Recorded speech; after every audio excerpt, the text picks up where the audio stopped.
પાયાના શિક્ષણની વાત કરે છે અને અભ્યાસ લઈને અહીંયા આવ્યા છીએ. પાયાનું શિક્ષણ કે આપણું મકાન ગમે એટલું લાખો રૂપિયાનું મકાન હોય, રાચરચીલું હોય, રંગરોગાન કરેલું હોય, પરંતુ એનો પાયો કાચો હોય તો એ જમીન દોસ્ત થઈ જાય.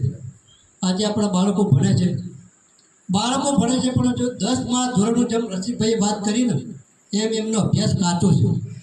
અભ્યાસ કાચો હશે આગળ જઈને કરવાના શું. એટલે આપણે પાયો મજબૂત કરવા માટે એક હાલમાં એક જવાહર નવોદય વિદ્યાલયની જાહેરાત છે કે જે બાળક સાહેબને ખબર હશે એમાં શાળામાં શું ભાઈ એવી જવાબદારીઓ સોંપવામાં આવી છે કે સાહેબો પણ પોતે આ બાબતે માહિતગાર કરતા નથી. સાહેબ ખોટું લાગે તો માફ કરજો.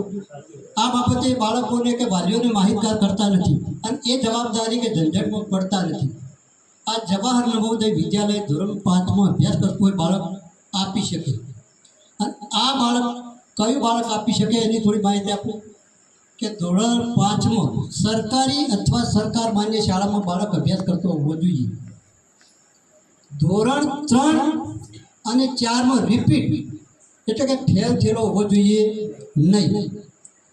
એના પછી જે બાળક 5મા ધોરણમાં અભ્યાસ કરે છે એની જન્મ તારીખ 1/5/2013 થી 31/7/2015 વચ્ચે જન્મેલું હોવું જોઈએ. આ એની કન્ડિશન છે. બરાબર. હવે આ પરીક્ષા આ બાળક આપી શકે. હવે નવોદયમાં ભણવાથી ફાયદા શું કે ધોરણ 6 થી 12 સુધીનું તદ્દન શિક્ષણ ફ્રી.